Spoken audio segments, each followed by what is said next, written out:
Welcome to kitchen ராணி. நம்ம இன்றைக்கி என்ன ரெசிபி பார்க்க போகிறோன்னா, குழா புட்டு எப்படி செய்யலான்னு பார்க்கலாம். வீடியோக்குள்ளே போகலாம் வாங்க.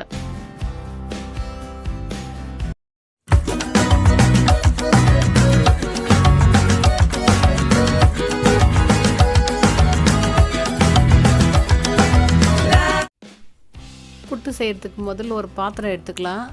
அதில் ஒரு 2 கப் மாவு போட்டுக்கிறேன் பாருங்கள்.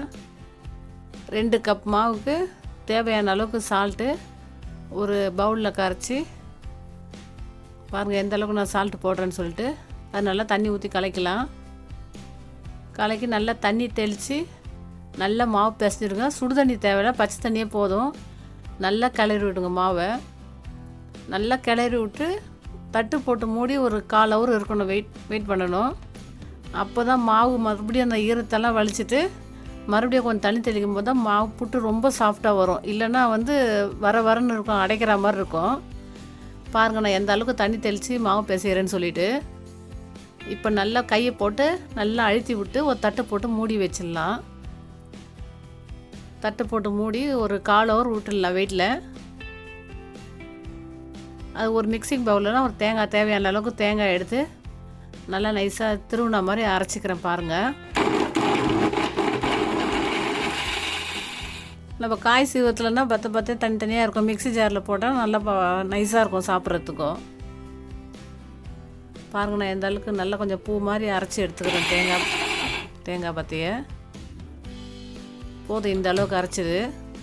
ஸ்டவ் பற்ற வச்சு ஒரு 1.5 சொம்பு அளவுக்கு தண்ணி ஊற்றி நல்லா ஹீட் பண்ணிக்கலாம்.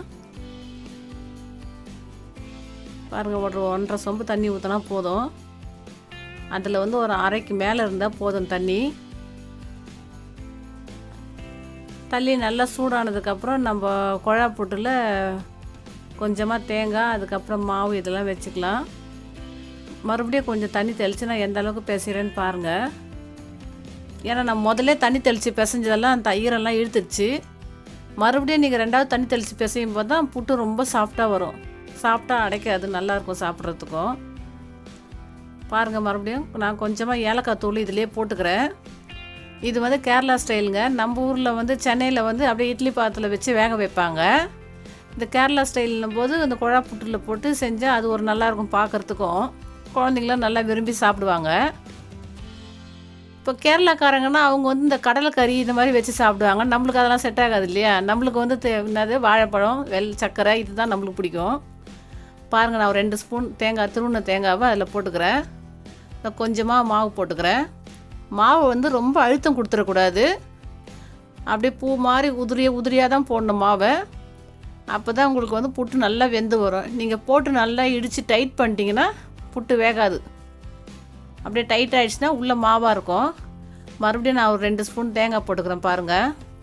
இந்த ரெசிபி எனக்கு நாங்கள் ஒரு வீட்டில் இருந்தால் அந்த ஹவுஸ் ஓனர் அம்மா எனக்கு சொல்லி கொடுத்தாங்க. அவங்க கேரளாக்காரங்க.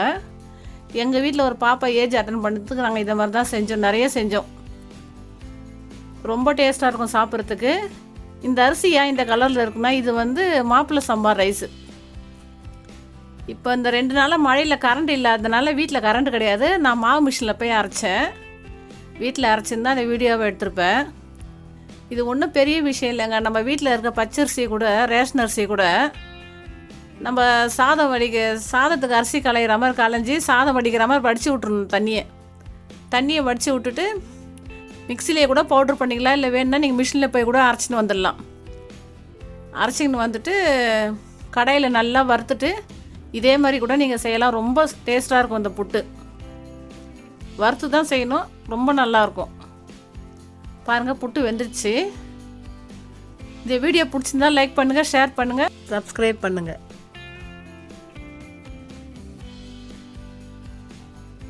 பாருங்கள் புட்டு எந்த அளவுக்கு வெந்திருக்குன்னு சொல்லிட்டு. சூப்பராக ஆயிடுச்சு புட்டு. இதை மாதிரி செஞ்சு கொடுத்தீங்கன்னா குழந்தைங்க நல்லா விரும்பி சாப்பிடுவாங்க. நீங்கள் இட்லி பாத்திரத்தில் வச்சிங்கன்னா குழந்தைங்க சாப்பிட மாட்டாங்க.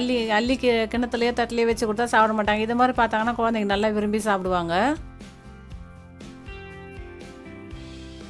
பாருங்கள் சூப்பராக புட்டு கொஞ்ச நேரத்தில் ரெடி ஆயிடுச்சு.